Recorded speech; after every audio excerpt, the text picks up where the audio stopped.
Welcome back, ladies and gentlemen. Episode 49 of Cutoffs and Coffee. James and CT here as always. And today we have on an excellent guest, another coach, James, a guy with a ton of experience in the field. His name is James Shapiro, and he's a tennis strength and conditioning coach and sports performance coach based out in LA. So all of our West Coast listeners tune into this one and go find him out there on the West Coast. James had a background in tennis, played growing up and played his whole life, then became a skills coach on the tennis court. He then transitioned to baseball training, working and interning with Cressy out on the East Coast. And then he makes the connection that he talks about a lot on this podcast about the similarities between rotational athletes, tennis players, and baseball players. So we take a great dive into some of the principles and some of the properties that carry over there. And both James's and I go back and forth and have an awesome conversation about the principles there that carry over. And then we basically finish with talking about the future of tennis, what the professional sport of tennis looks like. So even if you're not training tennis and you're just a fan, you're going to enjoy this one. If you are an athlete looking to develop new skills, tennis and pickleball are a couple of skills that would be awesome to have now as some of those sports are coming back and becoming more and more popular. So James Shapiro, tennis strength and conditioning coach, coming up on episode 49. And this episode is brought to you by Cutoffs and Coffee gear. The gear that stays with you season to season and never goes out of style. I'm telling you, it's about to be fall. So what you need to get is you need to get a Cutoffs and Coffee t-shirt, cut the sleeves right off, right? As soon as you get it, plop it on the table, cut the sleeves off. And then what you're going to want to do is get a Cutoffs and Coffee crew neck, right? Put the tarp on. So that way in the fall, you're raking leaves, right? You start getting a little sweat, take the tarp off, get some vitamin D in your Cutoffs and Coffee cut off. If you like what we're doing here on Cutoffs and Coffee, support the channel by getting some gear, reaching out to us, letting us know what gear you want, and also subscribe to us on YouTube, Apple, and Spotify. Follow us on social media. Let us know some guests that you would like to hear, some conversations that you would like to hear between James and I and coaches of your choice. Reach out to us and let us know. We look forward to hearing from you. So without further ado, here it is, episode 49 with Coach James Shapiro. And just when our listeners said, you guys need to stop recording this podcast, I cannot keep taking James DiBiasio knowledge bombs. They said, please stop getting James on this podcast. I said, you know what? How about we double the knowledge bombs? We bring a second Coach James on here and we give the people what they want. Coach James Shapiro, welcome to Cutoffs and Coffee, man. How are you today? I'm doing great. Thank you for having me on the podcast. And I can't wait to talk about everything related, obviously, to this episode and deep diving a little bit into an area which I think is sometimes undervalued, overlooked, and I hope to give a lot of your listeners some insight. Yeah, and I think even when people read the title, tennis strength and conditioning coach, they'll think, oh, that's got to be something different. I know James and CT haven't had any tennis pros on, and I think a lot of coaches and a lot of performance podcasts don't seem to touch on that sport much. You know, there might be in certain niches, but definitely we're excited to dive into it. Tell us real quick. We always got to start off with a couple icebreakers so we can learn a little bit about you before we really dive into your story. Let us know something that James and I can know about you and learn about you that we can't find from a Google or Instagram search. So one, I think, well, I have two little nuggets, but one, I am a avid cook in the kitchen. And for a mere fact that, you know, after you dive as much, and I'll talk about a little bit about my educational background, when you're done with the educational system, with grad work as well, it is such a relief that you just got to find yourself a new hobby. And I'd say being in the kitchen, I love challenging myself in that end. That's one. Two, I think, and this is debatable, hear me out. I tell people that I have had Morgan Freeman narrate approximately 2 minutes of my life. Now, here's a story, very short to the point. What? You hear me out. Yeah, the voice of God. Okay. Yeah, I'm here for it. Narrating my life, or a little bit, and there are clips of it for 2 minutes. So long story short, I was on a birthright trip to Israel. This is more than 5-6 years ago. This camera crew was following us, and we had to sign all these waivers, and I'll do some shots here and there. We didn't see anything of it. We didn't think much of it. About a month after a trip ended, because it's about 7 to 10 days, all of a sudden a video pops up, and it's a promotional video, of course. And right off the bat, they're trying to make this thing look like something else, but you hear Morgan Freeman's voice. I don't even want to try. Like it's that godly. Yeah, I'm not sure any of us could handle that responsibility. And lo and behold, there were clips of me in that promotional video. So I want to call it, maybe it's a little bit of a stretch. By that call and that stretch, there are about 5, 6 clips of me in different scenes and contexts for this promotional trip for Israel and this educational purpose.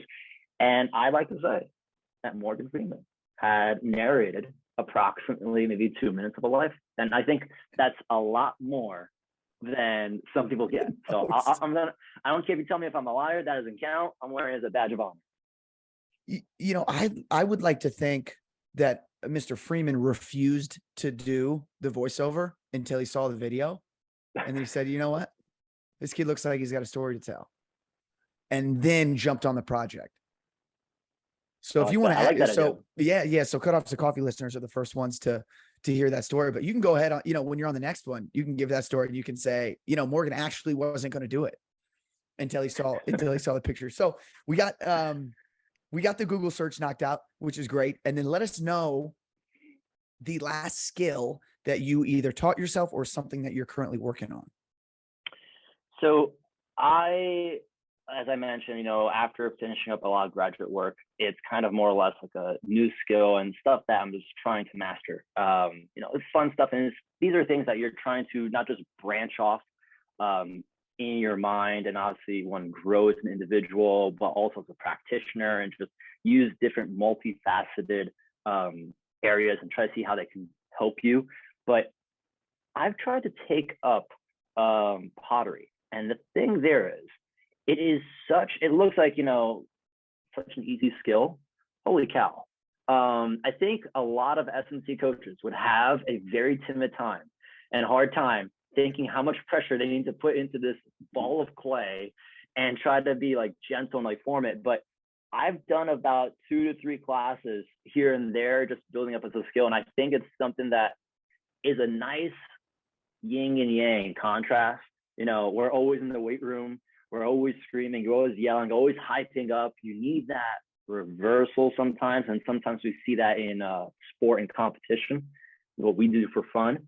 But it's definitely a skill that I am trying to do, a little bit more, like I said, a little bit more balance in life. I love that. James, the other James, DiBiasio, and I bring it up when our guests say that, a skill that they're working on is music, playing a piano, playing guitar, reading music, things like that, because we see the same thing. There's kind of the yin and yang, like you mentioned, but the chaos and order, right? Like we're always in the weight room screaming, throwing around weight, very sympathetic driven all the time, right? It's like we need things to be able to step back and really slow us down, get parasympathetic and train other systems and abilities. And pottery is one that we have not heard 49 episodes in. And so that's pretty cool. And anybody who did any type of pottery, like in middle school, understands that it's a very hard skill to even begin rather than try to get any good at it. So that's cool. We wish you the best of luck in your pottery and cooking journeys. So let's get into it, man. Let's get into the story. Let's get into why you are at the place that you're at now, how you got there and what you do, just to catch the listeners up on everything. Yeah, sure. So let's start with that. Just how I call myself. Listen, I'll deem it as a sport performance coach, and how I got here. Right now, I currently reside in the California region in Ventura, LA, and work a lot with tennis athletes primarily. Although I have ice hockey, jiu-jitsu, soccer, you name it. It's kind of like the S&C coaching field where you take who comes to you and you work to the best of your abilities. But how I got out here is kind of interesting. I was born and raised in New York City, 27 years, worked the ringer inside there, from the personal training atmosphere, the concierge, the startup business, your corporate fitness, boutique, prehab, a lot of these different areas that you can work within New York City, because it's not necessarily built for the size, the the scope of S&C. Your consumers are a little bit different, but also the athletes you might encounter have a different transportation, lifestyle kind of concept, and athletic concept. You have to go really outside of the city to really work with athletes in these bigger facilities, but there are opportunities. Well, I was a pretty successful, I'd say in my own rank, trainer out there. Of course, COVID hit.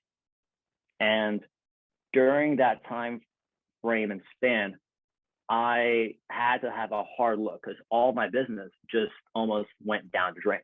I know, like, everything we could do here on a virtual landscape is great and all, but of course we all know it's not the same thing. You can't have those special touches, a lot of the equipment that you might need necessary for training, not to mention the communication issues that can occur. So I decided to take a hard look, and I said, I gotta take 3-5 steps backwards to go 5-10 steps forward in the direction I want to go. Now, at that time, I was already engaged in my second master's degree, the first one being from Cal U, and it was such a broad spectrum. It was wellness and fitness. So ask yourself, what the heck is wellness and fitness? And that was, we're talking about NASC level 2 speed coach certification, understanding running mechanics, from corporate wellness programs to sports nutrition. It was just so broad, and not knowing any better, I was like, all right, I'll do this. I realized I wanted more. That's why I pursued the second master's from ECU, which is located all the way in Perth, Australia. But here's the kicker. I could continue working because it was a lot more research dominant based online, but there was a good caveat to it. It was, I could go for one course, a 2-week practicum. And this is a course that is recognized by the NSCA. It's a degree recognized in a program recognized by the NSCA. A lot of the professors are also recognized as either being former board members or chair members on the NSCA. And so I was thinking to myself, this is a great opportunity. Also be down there for 2 weeks, learn, network. Well, of course, COVID all shut that down. I could still study, but I needed to do something more. So the first step I took was actually reaching out to Cressy Sports Performance, to John O'Neill out there in Massachusetts. He's the director of performance there. And I had a talk, and I had an option to go down there or Florida. I went to Massachusetts. I knew nothing about the baseball athlete. My background's in tennis. I played as a junior, walked on to see how Division II tennis was, became a US PTA professional tennis coach, where I coached for 4 years. I was a director for a summer camp program that wanted a complete rehaul. I worked independently, but I stopped also that route because it wasn't as fulfilling. I saw some gaps. But back to Cressy, I knew nothing about baseball, and they took me in. It was a great experience out there in Massachusetts, learning and working with baseball athletes. But I saw something, I learned a lot from the rotational athlete development, from the youth model all the way. And there were guys who were there from AAA, from high school, from college programs, because it was kind of still bubbled in. These guys had their season absolutely nicked. There's no baseball going on for at least the collegiate division at that point for the AAAs. We had the MLB bubble, but that's completely different. So once I learned, and again, so many things, and we'll jump into a lot of those topics also later, I needed to make another jump. And I just said, you know what, if I had to take a risk, it's gotta be, this is like the perfect time. Everyone's in this storm all together. So if I need to relocate and see what the water's like from the other side, I got to go ahead and do it.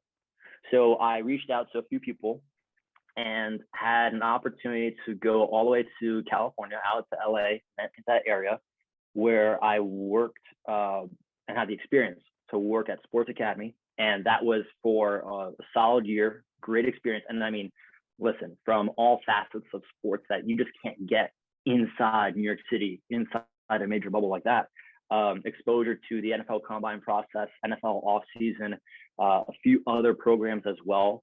But when I got out there to LA, I realized, like, everyone loves basketball. Everyone loves football. These are big ticket sports out here that, from the high school, college level, you've got powerhouses out here. There's serious talent that comes out here. But no one's really taking a look at tennis. And so since that point, about a year ago, I have been, trying my best, from working with the youth model, the kind of, I'd say, high school level, Division One. I'd say I've had an experience to work with 2 ATP athletes, ITF level athletes as well, and try to change the game on not just how people and tennis athletes should be prepared for competition, but also how they should keep their bodies right. And it's been a great experience out here, and I think for sure I would call this my new home, where I can develop great relationships and have a great experience out here.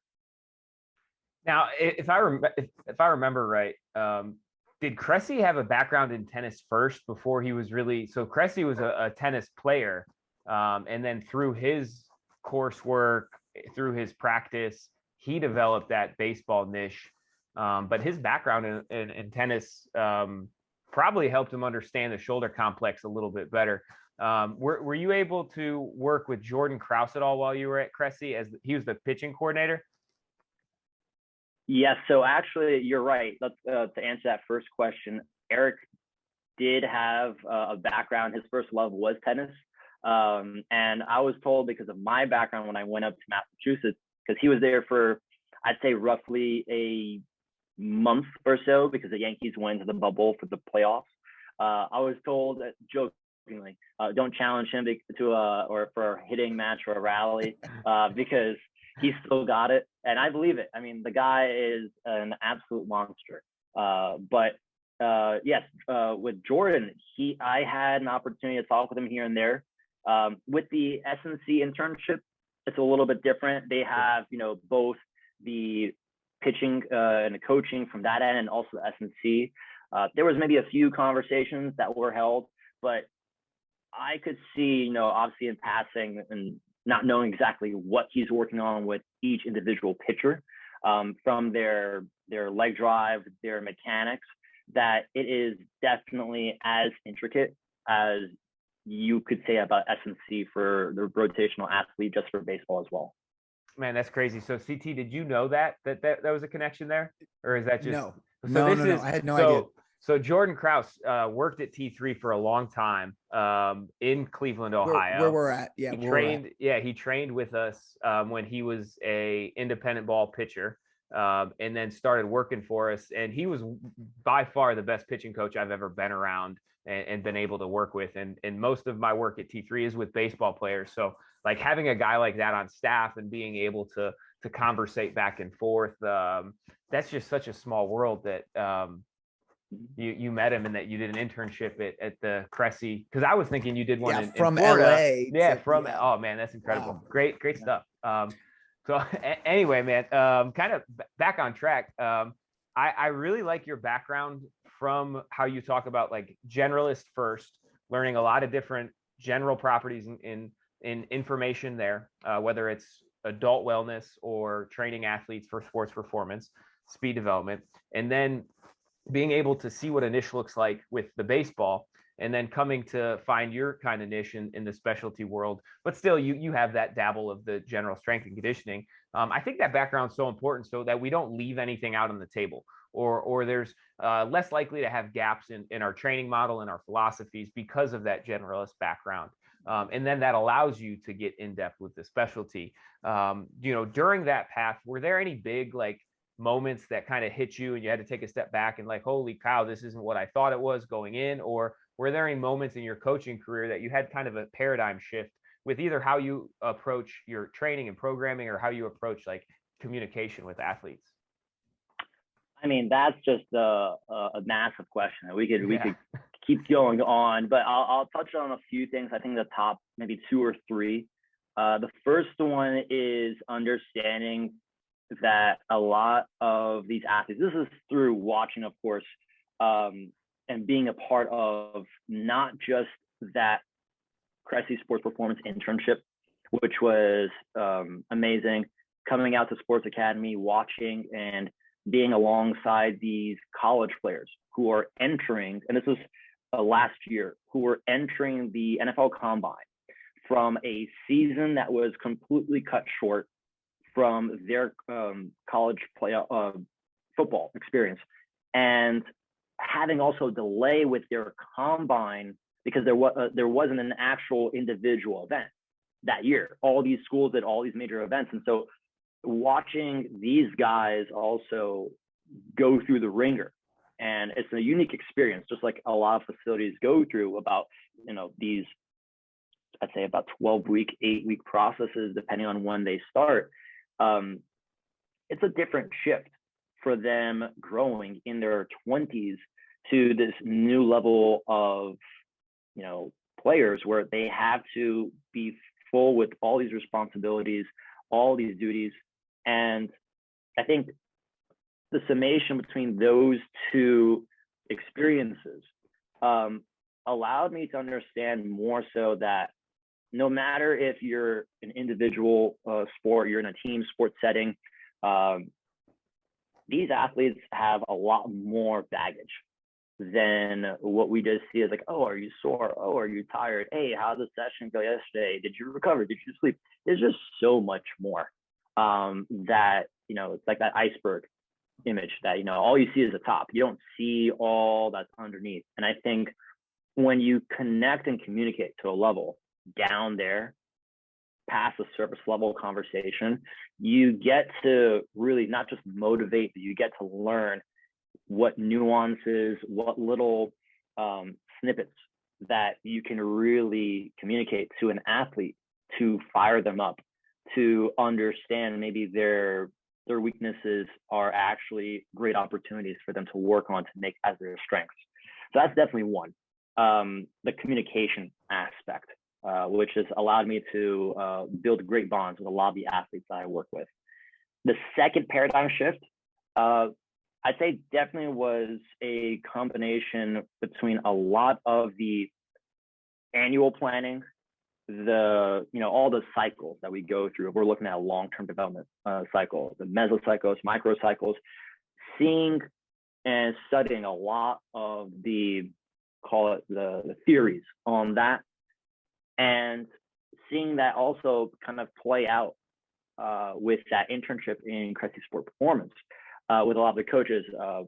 I was fortunate to also room, but he's a good friend of mine, Ethan Dyer. He brought in a lot of information from kind of like the PRI community, right? And I know it's a topic over the past maybe 2-3 years that's really now dived in deeper for a lot of guys in the S&C.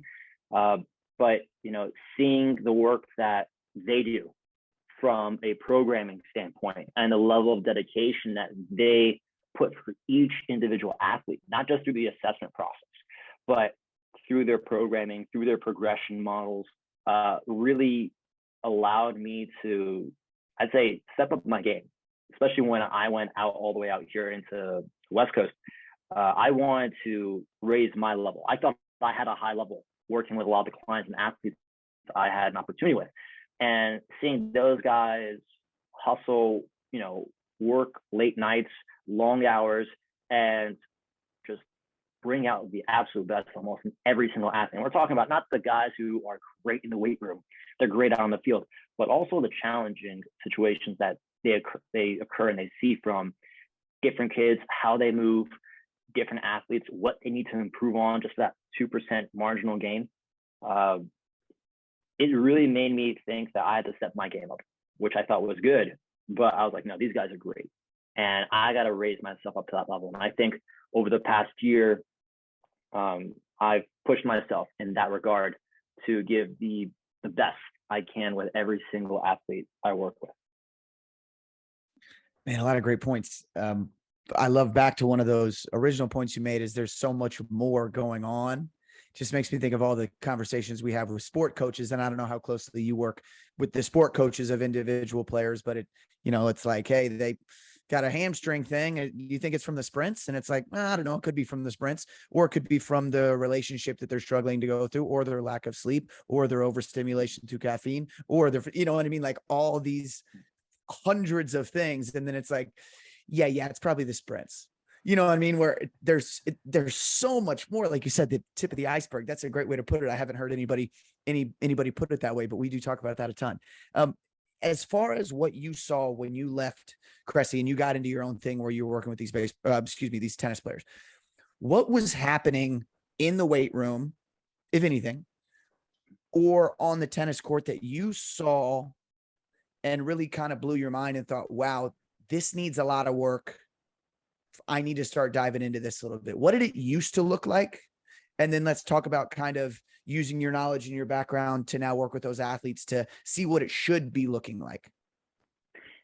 It's a great shift. And I'd say like it's a contrast. And we still see that contrast nowadays. I mean, it's such a widely played sport that, with the athletes I saw first, and I had opportunity to not just talk to them, but also watch tape, because I had an opportunity to work with 2 D1 athletes straight off the bat, I'd say a few months in. And I had to prepare myself. So I wanted to know what were their stats, are there any clips of them playing, not full on matches, but I got to see some of these movement patterns. And what they do on the court, it's almost like with any sport. You don't really almost teach them, because I think tennis, as with many other sports, you can't necessarily practice, you can't perfect one movement, because all these variables inside the match, inside the game, are just varying by about a few percentage points. And so it's a famous Nadal quote that someone asked him, like, hey, how many balls you practice? Is there a specific hit that you always practice? He goes, no, every ball he's ever hit has always been different. His approach has always been different. And it's just the smallest of details. So what I've seen in the weight room, and I've seen from a contextual standpoint, of course, what you see on social media, an opportunity to also sometimes go look at players in their practice. What are these sport coaches instilling in those sessions? It varies. You have successful programs, and I wrote a few names down, like from UVA, Justin Russ, former Wake Forest, from Christian Borthwick. These are guys who are actually doing, I think, justice for the tennis S&C community. And you look at their content, some stuff that they put out there, like, you don't want to spill all the beans, what you got, your secret sauce, but what they put out there, this is solid stuff. And I think what we see from the tennis teaching pro, that they know a smidge. And being a former USPTA professional level coach, I remember the context of physical development that was part of the certification process, the educational process as well. It was so small because that wasn't their priority. Their priority was skill development, technical, tactical. There's no physical. There's nothing cognitive, nothing psychological. But we know that as being 2 of the 4 pillars. So how are you going to create this whole athlete ignoring these other 2 pillars here? And you see a bunch of people trying to think best practices. What could they be? Let's make this sport-specific angle. And I know you guys have heard that so many times. You're like, oh my God, how many sport-specific angles are there in tennis? Oh, you mean the split squat? Oh, you mean the lunge? I mean, oh my goodness. We're doing kettlebell swings with rackets over our head or something. Yeah, let's make this a little more sport-specific. Yeah. Right. And it gets to a point where these athletes aren't really improving to a ton and to a degree. So what I see in the weight room is changing. It's getting better. We still have a long way to go to really, I'd say, catch up with a lot of the practices that are creating these unreal athletes across multiple sports over the past 5 to 10 years. And I'd say, why isn't tennis developing at the same rate? But outside of that, what I've been able to instill with some of the programming and opportunities with different athletes of different sizes, skill levels, and seeing how they actually perform then there afterwards and how they report back, I only hear, oh man, I'm moving crazy on the court, or I'm able to just absolutely launch these forehands down the line, or the ability, like my serve is getting stronger, no lower back pain. And we can dive into some of those kind of common areas. But if I hear that, I know I'm doing a great job because their performance is improving. For athletes without a ton of that weight room experience, and I'm thinking maybe in tennis, you're getting them kind of a little later along in the line, right? Baseball players, we get them into the gym at 10, 11, 12 years old. Football players are in there for a long time. I'd imagine tennis players, once they've kind of developed the skill set to be good tennis players, I bet they pick up on the skills of the weight room pretty quickly, right? And are able to get like pretty immediate adaptations and benefits from kind of just getting going early on with pretty simple movements to, strength training and speed work and whatever that is. Are you able to see massive increases pretty early on in skill as related to, the strength work that they do with you because they've developed the tennis skill for so long? Or am I wrong? Or are people getting in there earlier than kind of I'm imagining? It's a mixed bag. And I think that comes down to how these kids are, and we're talking about kids. Tennis is just like many other sports. There's some parents who are like, I want them early. I want them 5, 6 years old. And, that's a different developmental model. It's got to be more playful and a lot more motor control and learning. But for them, the later stages, talking about the early teens, some of them have only played tennis. I've had kind of a chance to see both sides. An athlete who just has been playing tennis for, let's say, about 4 or 5 years, and they're about 15, 16 years old, compared to I got 2 brothers, extremely talented, and one is 12, one is 9. They don't just play tennis; they also are practicing jujitsu. And I was like, when I first heard that, I'm like, you know what? For an athlete like that to then go and then have jujitsu practice, I think is not just a great opportunity, because we want these multi-sport athletes. We hear about all of these stories about they're doing X, Y, and Z. They're going through their seasons. But then when it translates to the weight room, it's a different story. Those athletes are just practicing tennis. Sometimes, they look way too flimsy. They look way too loose.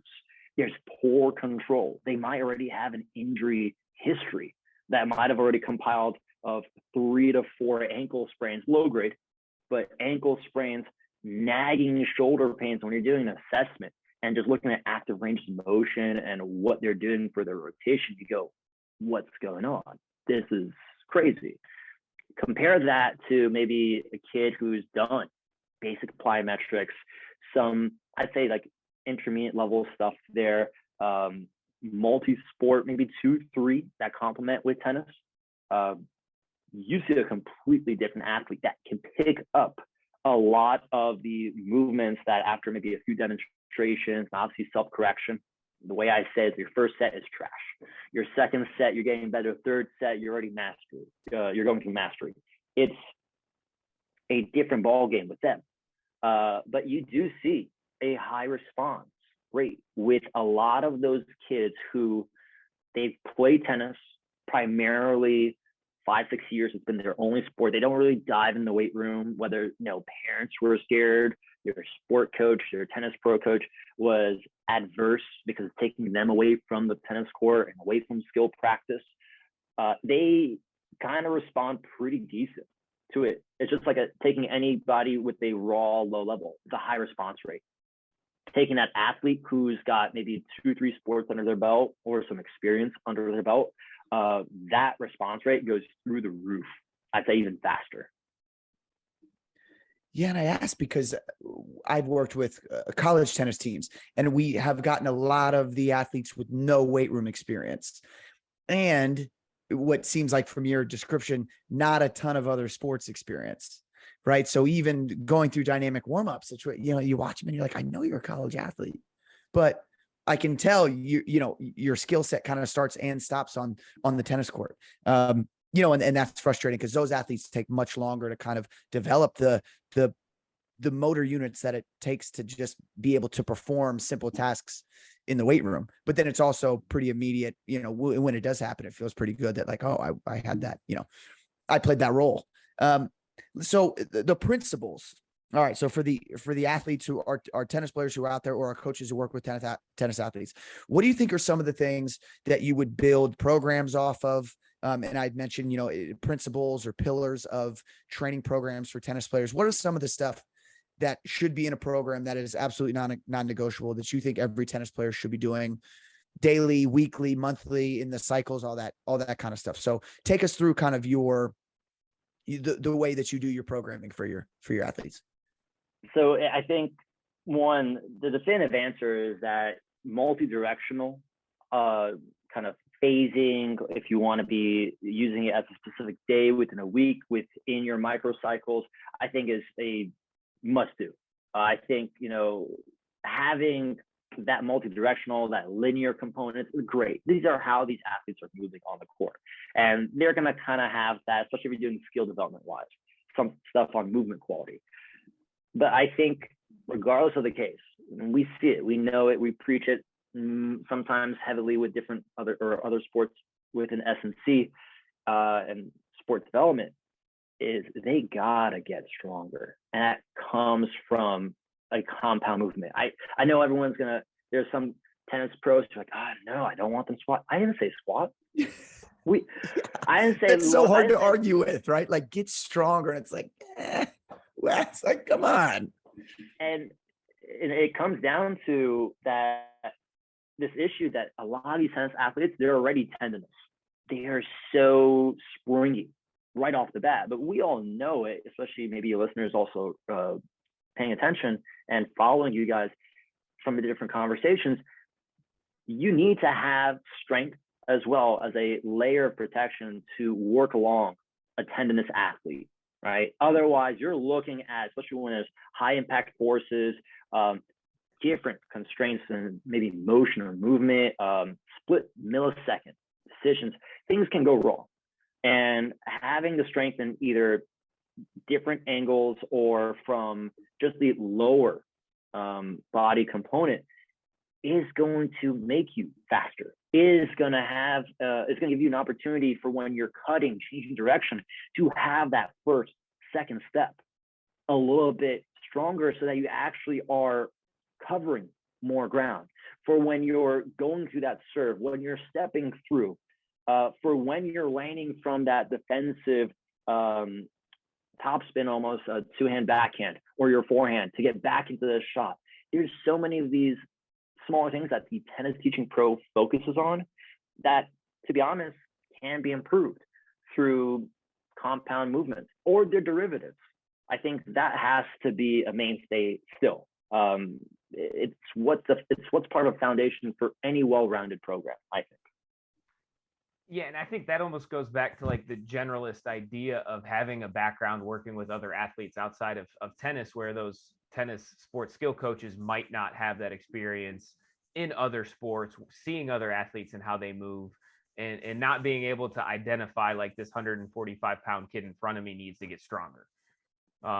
You know, if he turns sideways, I can't find him on the court. But and I think it also makes sense too. It's like you're thinking about like the body is a spring and is a coil. And I know there's different conversations out there of, you know, how we use our levers and how we're, you know, creating torque. But like at the end of the day, if we have a tiny little spring, that thing can compress and expand slowly. But if our spring is strong, we can compress it a lot faster and get a lot more rebound out of it. And that's really what adding, you know, good appropriate muscle does. And it can be a use to any athlete. And I really like how you said that doesn't mean we have to squat. Like, there's plenty of ways to do it. You know, are there exercises that you used to lean on earlier that you've kind of, leaning a different way, or what are some of those like big foundational exercises that you see appear in your programming consistently? I know I'm going to appeal to these sport specific angle people with this one, but to make it simple, and there's a lot of progressions and variations that you can use and different variables you can add in to make it different every time depending on the phase. But the split squat, whether it's vertically loaded through an SSB, because the one thing I realized, and this is something I'll reference it time and time again because I learned so much from a rotational athlete, as well as creating a needs analysis, performance analysis. How do you do this for a rotational athlete? They don't really need to go ahead and get that, low bar setting down there for that back squat. SSB is great. Front rack position, greater core dominant kind of recruitment that you need to make sure it's not about chasing a heavy number. It's about actually moving appropriately. I've utilized that with a lot of the lunge variations, particularly, doesn't even have to be that extreme, to a dumbbell from a kettlebell perspective, tempos, heights that they're coming from, and different tasks and orientation that they may encounter, they may not encounter. Because I think that one of the best practices, I think, for sports or for anyone is to really train for something with a small strength relative kind of component to it, but train it in different ways. Train it in ways that you may not experience it directly or frequently, but be ready to understand, especially with your body, how to move and how to produce maybe a tiny bit of force or a tiny bit of strength or a tiny bit of stability in there. So that's definitely one. I rely, I'd say, a lot more on the landmine. It's something that I think is versatile for tennis athletes. I think with anything related to grip, it's important. Whether it's a landmine, whether it's a trap bar, I think grip is an important factor. We know about a lot of research studies between grip and readiness, grip and overall strength. So it's something that I use, and I think it's a versatile area because it's also friendly for the scapular plane. And, it's something that we don't need to be teaching tennis athletes how to, and this is another hot take I'm not going to dive too deep in. We don't need to train tennis athletes in the Olympic lifts. Overhead athletes don't necessarily need to go ahead. Like, yeah, sure, you could build tons of muscle, great power, but you're going to likely increase the chance of some small tissue injury. You're going to get jacked up, and then you're going to realize you can't, you're not feeling as great. You can't do certain motions correctly. And for the tennis athlete, I mean, listen, some of these guys, they're crazy. I know of some athlete teams, D1, ITF, and they're just on the court 5-6 hours a day. So, and they might be doing that in the off season, even in season. They might still practice 3 hours. They got match play on the weekends, tournaments, and all that. So as a C coach, you're trying to think, well, what are going to be my quote unquote my steak and potatoes? I gotta get this. I don't want no appetizers. I don't want the dessert menu. I want the steak and potatoes.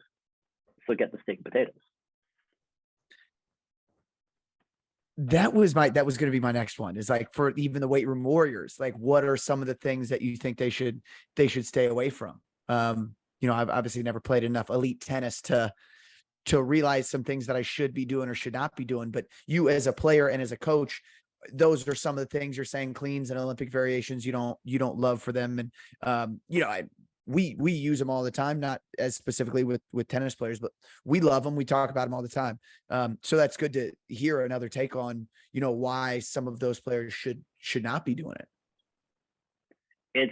I'd say part, and we know about this, is that technique is a very heavy, especially if you're performing that full movement. You're not doing a derivative.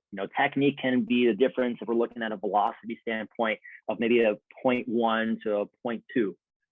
In terms of either if you're looking at peak velocity, average velocity, whichever measurement you're always using in the weight room with anything DBT related.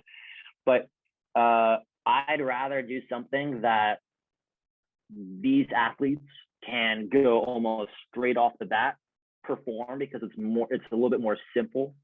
I don't have too many opportunities with, let's say, a long-term development model with a kid and a parent from the private sector side as well. And you guys probably have also some experience in that. It's going to be rare, but can you program a person? You love it, but could you realistically program a person through 6-9 months straight, especially in the private sector? Public's a little bit different, of course. That kid's just, stuck in that program if they want to, or they're transfer out, but you can build them into something. But in that private sector model, it's extremely tough. So I want something that's going to give me that straight, best bang for my buck situation. And unless I have that commitment level and I realize that and I can see and build that, then I try to go through my contrasts. I try to go through different phases of plyometrics that are paired up appropriately for if I'm wanting to make that athlete more force specific or greater in that force specific model or in that speed specific model. And working in that range, that spectrum, I think is really important. But listen, I still love to do cleans here and there myself, Yeah. Split jerks, all that. That's great. And I ask, as of maybe 10 years ago, I was doing that, right? I'd see a tennis player or an athlete just once a week, and I would try to clean them. I'd try to snatch them. And then every week I'm like, why aren't they making progress? And I think it's an easy thing for us to do as younger coaches without a ton of reps of watching these athletes train is I know the great benefits of Olympic lifts. Why aren't they, when they train once a week, picking up on how to Olympic lift? And it's like, well, because they're not taking any reps at it, right? Not developing the skill. So I think that's a really good thing for young coaches to learn from. And if you only get a team or an athlete once a week, you're wasting 45 minutes, right? If you're trying to teach some of those complex movements. Talk us through a training session for athletes of yours. So I know you use ISOs. You did an awesome post about priming for training. Talk us through, from when an athlete comes to the gym and sees you and said, what's up? And to basically when they finish a session. And you can tell us, kind of, if you want to talk specifics of where in their season they're at or, kind of the time of the year, anything like that, but would love to hear kind of what the James training sessions look like. Absolutely. And I'll give you actually one from earlier today. I had one of my guys come off of a small tour. He's on the ITF. He just finished off his D1 career and he's just starting off. And so having him, and this is a unique part, I think that a lot of people, and especially listeners, you got to understand this. Other sports have seasons, right? NBA, MLB, NHL, NFL. I mean, you're going to have your season. If you're good, you can make the playoffs. If you're going to get there, you go far, great, covered. Get back into that cycle all over again. Tennis has this schedule that you can't periodize anything almost. If they're not in a high school collegiate setting or they know that they're playing more national tournaments. So I'll take an example of my guy. He's technically, as I would classify him, he's in season. He's playing tournaments, whether it's every 2 weeks, every week, and traveling. So when he came in today, first thing straight off the bat, I know his injury history, his movement qualities, what he favors, what we need to really work on. But once he comes off the bat, I need to de-stress. These athletes, just as I mentioned earlier on this episode, they are jacked from being on the court, the tension, the lifestyle.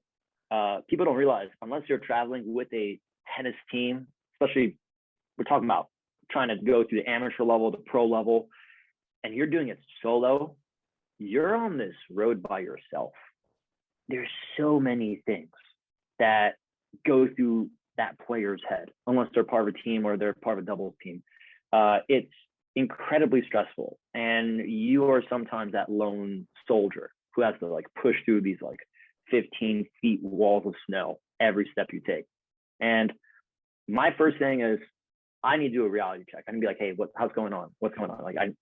How'd you sleep? All these very simple readiness questionnaire kind of things that we all ask our athletes in a very monotone way, but then I try to dig in deeper. So they got to definitely want to decompress. There's special mobilizations I take them from the ground up, a system where whether you're lying down, prone, supine, side lying, bring you back up. And through a combination of breathing exercises, this is stuff that I've, again, learned from both the CSP model. Some of the people, when I had an opportunity to be there, they had entering in, and a lot of other continuing educational opportunities, taking that sympathetic and turning to parasympathetic, and then rewind that back up to get them ready for the session.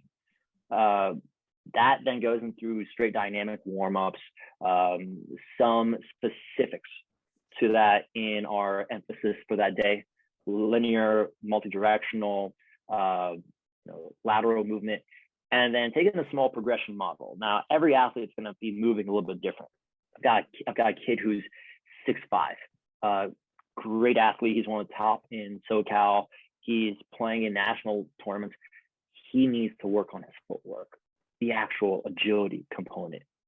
My guy I saw today, he needs to work a lot more on his stability because of his injury history, not so much on how fast is he moving through these low-level hurdles for these plyometrics. And so once we're done with that, the medicine ball world, that comes alive. And that's another nugget, that when you're working from a generalist standpoint, and then you're working with some athletes here and there, as I had, especially beginning of my career, and then you're going into working with more athletes more directly, understanding that not all plyometrics are built the same, they are not delivered the same, that you need to also then challenge a lot more from their force or speed components, what you're trying to get out as a result, I think is important. And whenever you're using an upper body plyometric with medicine balls, understanding what you're using, the weight that you're using, I think that's one thing that sport coaches might get wrong on the court. It's like, oh yeah, we'll do some medicine ball slams. You're slamming, like Timmy's trying to slam a 12-pound medicine ball. I think that ball has like the mass same size of his leg. Like, I don't think he knows how to control that thing. Looks like a flailing whale. I don't know what's going on, right. but understanding what you're doing there, implementation is super critical. And when we get there, I find sometimes that medicine ball, that plyometric primer, sometimes used with ISOs, and sometimes actually something more fondly I'm using now is drop catches and the oscillatory isometric and what value that has, especially for creating angles, putting these athletes in positions they may not be comfortable necessarily to get in right away, I think is valuable. And we go through, again, I'd say more of a compound movement and especially movement quality for mobility afterwards. It's not just about how we saw, and I've talked to some sport coaches out here that the idea for them was strength, heavy. Like, this is what I'm talking about, like 5-6 years ago. And they understand, like, okay, no, we got to go focus on more mobility, focus more on strength on these different vectors. And that includes a lot of single leg movements, different variations, included in there, a lot of adductor work with oblique work, stuff that's going to get them to become better athletes with limb coordination and power development. It's incredible to see and to kind of figure out with each athlete what they need more of. And that's maybe one of the things that you're referencing, that, a lot of use of those ISOs. There are also a lot of upper body ISOs relevant for tennis. There's a lot of research that emphasizes, hey, the IR to ER strength deficit that may occur within the shoulder can actually be relevant, and one is linked with their exit serve velocity. And how that's important, well, think about what you have to do for IR and ER, chain it up to a lot of upper body movements. You don't have to train that tennis athlete the same way you do with like one of my ice hockey guys. Like, those guys need to be strong. They need to make contact. But these tennis athletes, they need to make sure that they're training their lower body just with the same amount of focus as they are with their upper body. So once we go through that ringer, conditioning is usually a mixed bag. And because of their practice times, their schedule, their schedule of play, let alone tournaments, I have to be super sensitive. It's kind of like filling up, and you guys probably know that expression, filling up the blender. And if you fill up that blender way too much, that lid's gonna pop off and explode, and you've got an unknown situation that could occur. And so I always like to play that level of, let me get the minimal effective dose. Let me get that minimal effective dose that also then creates some kind of adaptation from a physiological standpoint or movement quality standpoint. And my job is done. It's, making those improvements in the weight room so that they can perform on the court. I really liked how you were describing how you put in the med ball work, and like how you like you might put something on paper, and let's just call it like shuffle to a scoop toss, and that might be what's on paper. And why training in person is so dynamic is because in baseball I use a lot of different variations, and I might put something on the board and then I see something.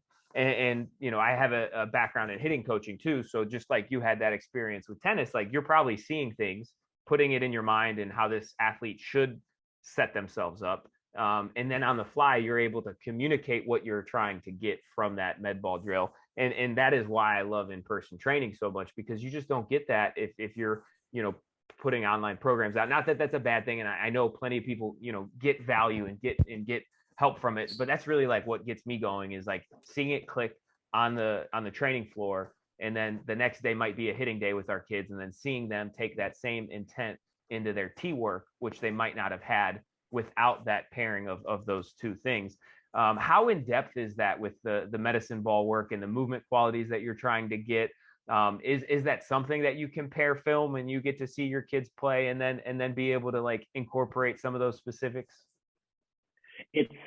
Yeah, absolutely. One, that's a definite. And it gets to the point where I've had athletes, whether or not their parents have taken the film, from the stands, or they're taking pictures, or some of my college guys or some of my older teens, they get pictures somehow taken.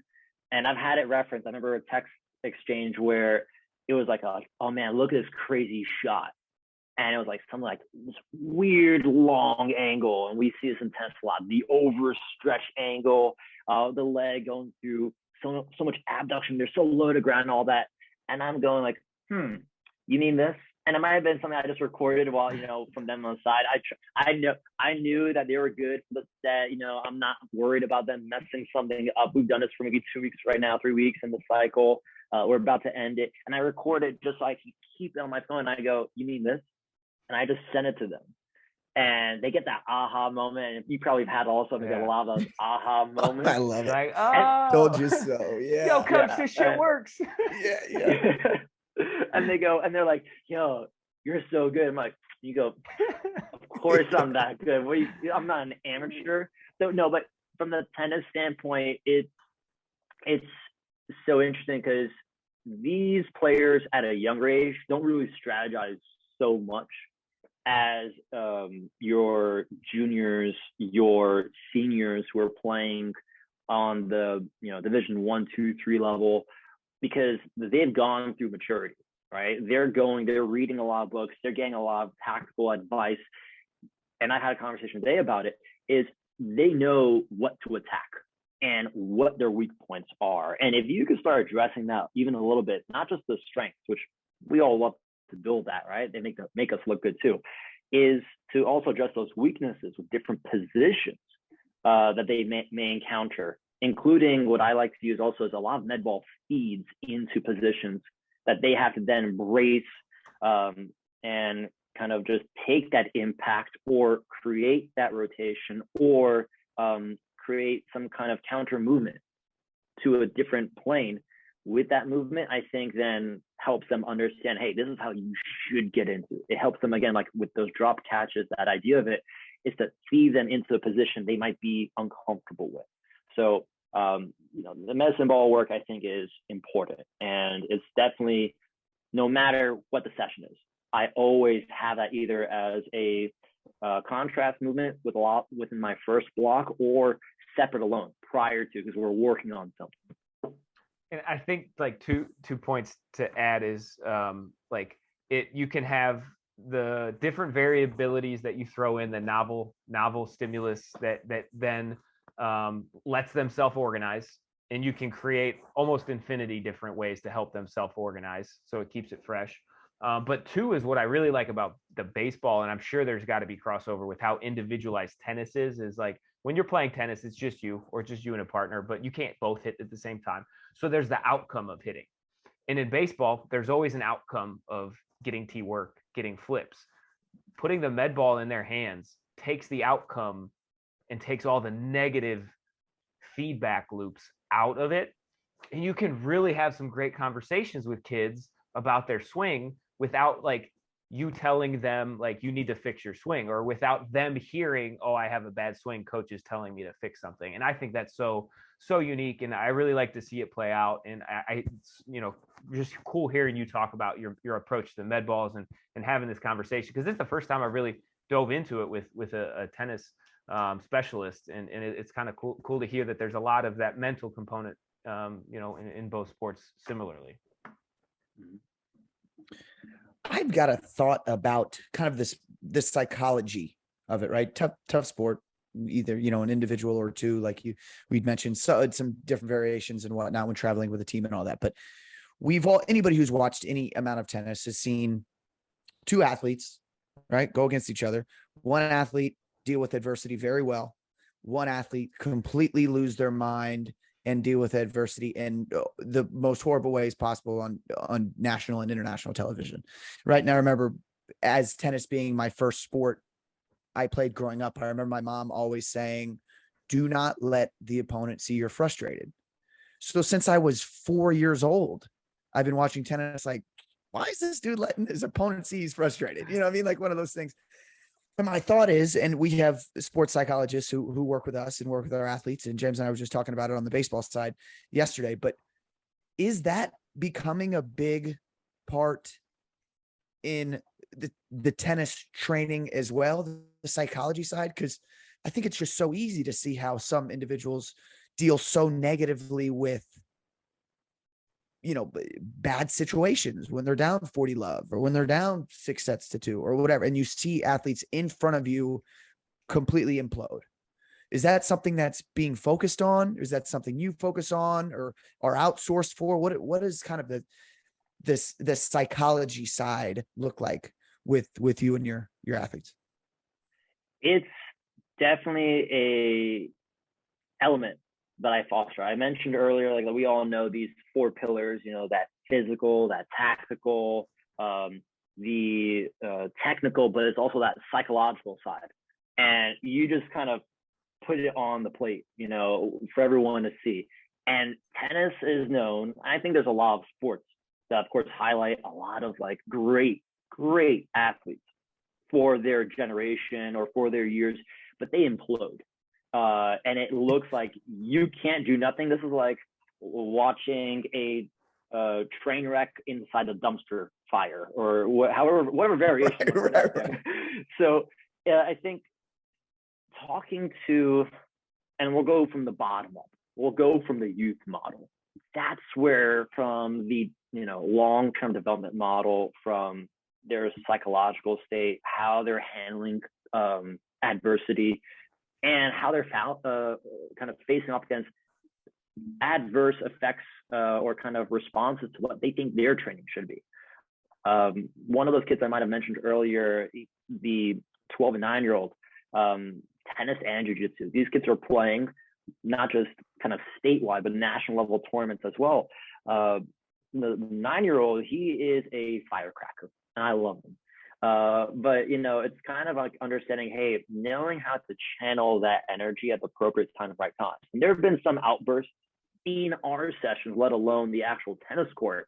And I've had to go ahead and say, hey, like, you have to acknowledge that, one, like, I'm looking for a quality repetition, not just any repetition, but I'm looking for you to perform something in a certain way.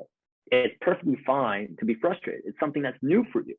And I think a lot of players, whether they're on the court, whether they're in the weight room or anywhere in between, have this and can create some frustration, which then creates their downfall. So when trying to work with a athlete, I think inside the weight room, you have to have either small-sided games if you're having an opportunity within a small group setting, small-sided games, you're having cognitive related games that are, whether it's like I used for a while and also still use now these like little devices called Blaze Pods. I know there's a lot of competitors also out there for a lot of these games that allow you to not just focus on something that's task oriented for, let's say, a distraction or anything that's randomized, but to then have a competitive nature there. And when you bring these kids, again, from a smaller level, we're calling it the youth model, 1 to 2 years training experience, might have been practicing on the court for a few, they're playing these tournaments now, and you're bringing them to a competitive level that's not on the tennis court. I think maturity starts to grow there faster and starts to aid that kind of young athlete into the right direction. Because I've also, and this is from the coaching standpoint, this is a decade ago we're talking about now, that as a tennis pro, I had to, and this is one thing they did teach, which I applaud the US PTA for, and USTA, and I'm sure that other international organizations are also understanding the value behind, is fostering the right level of communication and feedback loop that these athletes are getting. And I'm thankful that my parents were strict with me a little bit when I was playing tennis, but also a little bit forgiving here and there. There are some parents, some guardians, and listen, we all know, we see it, especially working in sports where performance is it's not the only thing, it's everything. Is that you got to make sure if they've got a strict household that you let them have an outlet, because there's no way for them to grow with their emotional intelligence, which is directly linked, like what you mentioned, with what's happening on the court. And for them to understand that mistakes are fine. Mistakes is in any form. Failure is how we learn. And growing from that failure, understanding what went wrong, redirecting that energy and understanding, hey, I got to do this in order to achieve that, I think is critical. When we get to the older models, listen, there's some guys who are super talented, and we see this actually in every generation of professional tennis players. Go back, we all know John McEnroe, of course, like yelling at the refs and all that. And when I was growing up, especially with the early thousands, Marat Safin, this guy beat Pete Sampras at the age of 18. This guy was at the top of his game. I think in 1999, 98, or if not 2000. At 18 years old, won his first Grand Slam. So imagine you're super talented, 18 years old, you just won a Grand Slam against, I think it was like, he was already ranked in the world number 1 or top 5 at least. Doesn't win another Grand Slam for another 7 years. I think 2006 Australian Open. But what happened throughout all of those years? He implodes. He's known as the guy on tour who implodes. So look at all that raw skill and power. And he's beaten a bunch of people all throughout his career. But it takes 7 years to win another Grand Slam. There's something that's missing. It was his psychological state, how he handled himself emotionally on the court. And, you try to do that with guys later and girls later in their development. Sometimes you make breakthroughs, but you always have to talk with them. I think even if you're working in the strength conditioning field within tennis, having a conversation with them is a great opportunity, because they're not going to open up to their parents. They're not going to open up to, definitely not the sport coach, the tennis pro coach, the head coach for the tennis team, because they don't want to challenge the hierarchy there. They might tell their boyfriend or girlfriend or significant other, but we've all had that conversation to one point or another. We become more than just a coach and an athlete client. It's like, all right, like, we got to become good friends. You can confide in me. You can trust me. And that allows them to get an unbiased opinion. I think that holds so much power, because you could be that person to break that chain of thinking. And I mean, I'll quote Biggie, but sky's the limit there. Maybe some of our new school guys would quote Lil Wayne, right? He did have sky's the limit. Anyway, yeah, I mean, and mention it being an individual sport earlier, because there's nobody, running back fumbles, goes over the sideline, everybody pats him on the helmet, taps him on the butt, you'll be all right. You know what I mean? Basketball player misses a free throw that would put the game into overtime, whole team's there to support him. You double fault in tennis, lose the match, and it's just you and your thoughts and your towel, you know what I mean, and your white outfit. It's like all you have.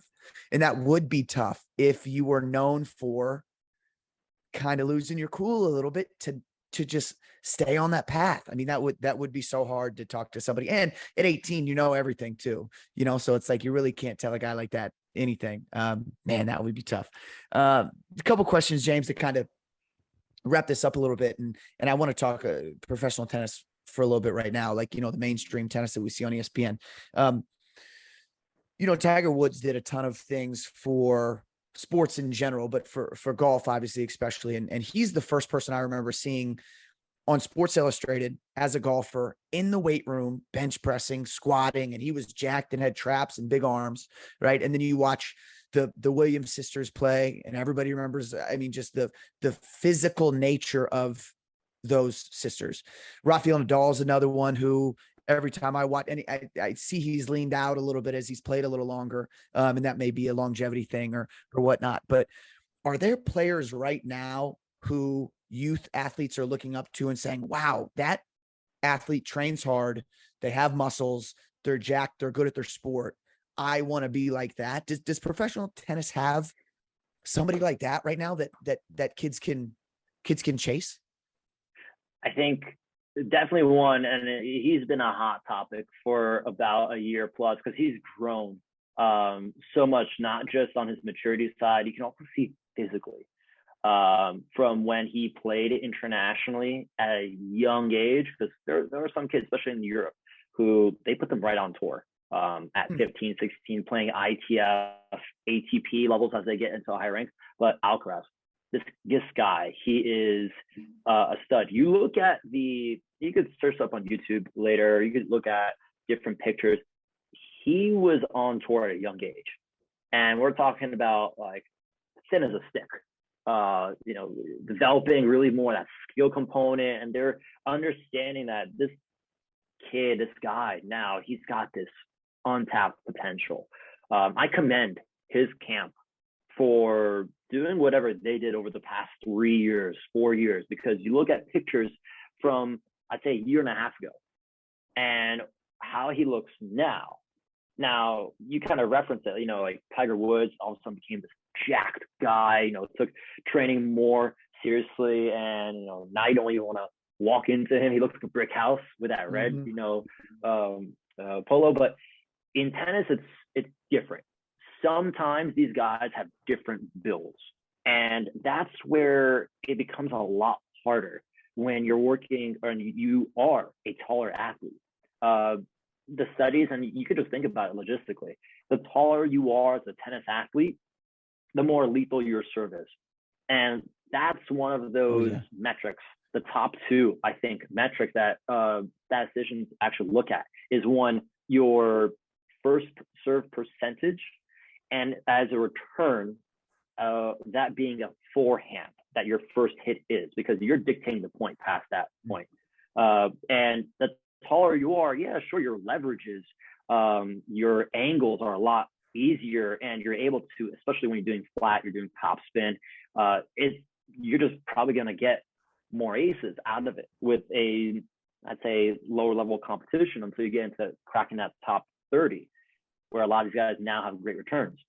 But those athletes are definitely not going to have the same build, because if you try to make them look like someone who's maybe 6'1", 6'2", and they're already like 6'8", there's a few tall guys on tour like that who are top 100. They're definitely not going to look the same.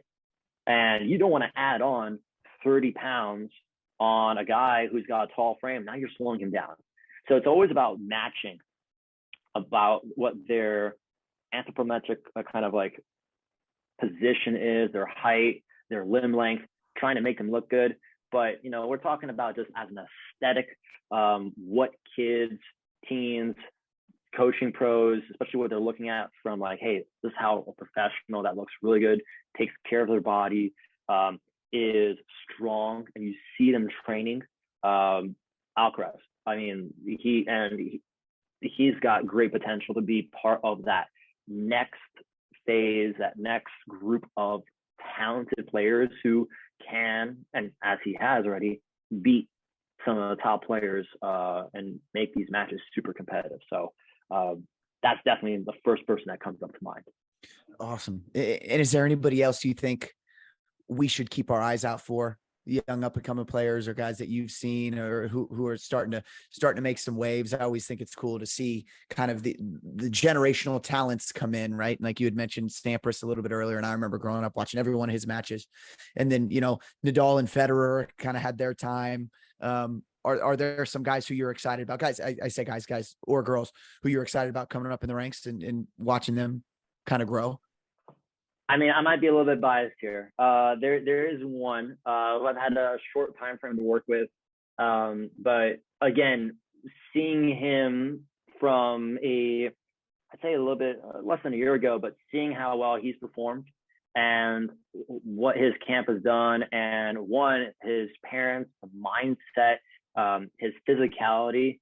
I'm just gonna throw his name out there. He's been moving up the ranks and has been, I think, part of this under 21 type of group, especially for US players. Emilio Nava, gonna throw it out there. He has really proved through the international scale, I think he's about 19 if I'm not mistaken, that he is taking that next step. But you have a lot of guys out there on tour who are playing in these major draws. Tifo, I mentioned Alcaraz,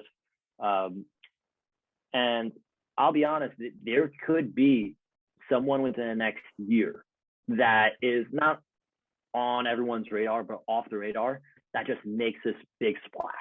And we see this a lot within the WTA, women's tennis, because we don't know that there could be another Goff, another 16, 17-year-old that they just put everything in the right time.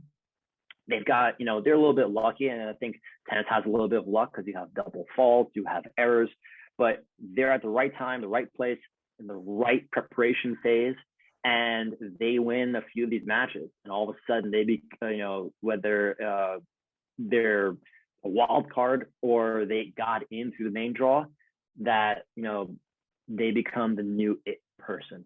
And I think with tennis, it's unique. It only takes one major ATP or wild card or one major. Yeah. You don't have to even win it, but you make up. you just, hey, good point. You beat two people who were definitely ranked better than you. They were seeded, and all of a sudden you become the new it person, and then the eyes are on you. So it would, listen, I could be wrong. 6 months from now, heck, a month from now, or even less, we're about to go into the US Open, and we got wild cards here left and right. So, you know, I don't even know. Well, you couldn't be any more wrong than fantasy football analysts, because they're wrong all the time and people still think they're great. So either way, we appreciate your take on it. Final question here, Coach, before we ask where we can find you on social media. What do you think we as strength and conditioning professionals are missing? And I know we just talked about it for the last hour, but what do you think we're missing in the strength and conditioning world in regards to working with tennis players? I think it's having, and especially if you want to be working with these athletes who, I'll be honest, it's kind of like with all sports, you have a mixed bag of what kind of person, what kind of motivation level, communication style, and what they really want to achieve with themselves as an athlete. You get a mixed bag. I think when you're working with or want to work with tennis athletes, it's kind of like with many other sports. You know, me having a background, me playing, me used to actually coach, it works well. I was never great. I mean, a bunch of the people I work with, the athletes, the boys and girls I've had an opportunity with, can absolutely wipe the floor with me. And I think having that experience helps.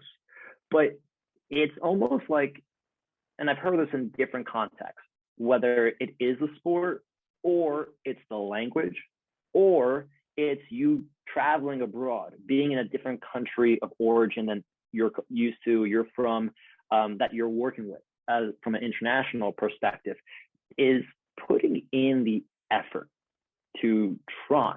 And, you know, I love a CT that, you know, you had tennis being a love. It was one of your first loves. And then you got into football and then back and forth. And now, you know, you told me that after your career has kind of wrapped up, that you're back in tennis. And oh man, this is great. It's exciting. Love it. It's one of these great competitive sports that's timeless in a way. And I think, especially from the strength conditioning element, sport performance element, whether or not you're starting off, you're a personal trainer, you got some tennis clients, and you want to build from there, get out on the court. You know what? You'd be surprised if you actually ask some of your players. It's different from maybe team sports because you need that. You know, you need a full-on crew to work with, or pickup game. Right? You know, 3-on-3. But you know, you'd be surprised about how many tennis athletes would love to get an opportunity to hit with you, even if you're awful, because they're going to also kind of joke around with you and be like, you know what, you're on my turf now. But you know, it creates this bond. And I think they'll love it if they'll make you run side to side, or they'll just like, you know, it's a kind of, I'm not going to say, but it's a Russian kind of expression. I'm murdering my Russian. Играешь с кошечки, which means in translation, you're playing with kittens. And you know, you could play with cats all day long, especially kids. What are they gonna do? So they're gonna love it. And I, you know, if you're working with tennis athletes, do it for a weekend. Just like, hey, you know what? You got an extra spare racket? Let's go on the court and just put some banter. You know, if you're working with an athlete, of course, of age, like, hey, you know what? Losers got to buy beers, got to buy a round. Right. Stuff like that. Yeah, I dig it, man. I dig it. Again, if it's something that you haven't ever done, racket sports are just different, man. You know, it just takes a little different level of coordination and kind of awareness. But it is fun. It was, like you mentioned, it was my first love. I have great memories of growing up playing with my grandfather, who I mentioned off air, played till he was 85. My mom still plays 3-4 times a week. Very, high level player. I think I beat her for the first time when I was like 22, and we played since I was 4. Very, very talented. So super close sport to my heart. And I appreciate having you on. I know a lot of people care, as much about tennis as I do and you do. And it's so good that there is change coming and there's change happening right now. And if you're in the LA area and you're looking for it, you know exactly who to go to. So if somebody wants to contact you, want to continue this conversation, want to follow you on social media, want to get in touch with you, where can those people find you? Absolutely. So first, if we're looking at the IG handle, it's James, my first name, .L. Shapiro. And there's just a lot of James Shapiro. Like, I'm fighting SEO and like positions of like a Shakespearean literature specialist, surgeons and all that. So that's one on IG. With the website, it's almost like that IG handle, just without any dots in there, jameslshapiro.com. And I love having conversations, especially with tennis pros, certain athletes who just have a few Q&A questions, anything that I covered up with today. That's the big thing, is, help the community out, help it grow to a level that we can all be proud of. Absolutely. We so much appreciate the conversation. And I know everybody listening appreciates it and got a ton of info. So thank you, everybody, for listening. 3 things we ask you to do at the end of every podcast is: number 1, continue to please practice gratitude. Number 2, tell the people that you love them. And number 3, we got one life to live. You might as well live that life stimulated. All right. Thank y'all. Thank you, Coach James. We will catch y'all on the next one.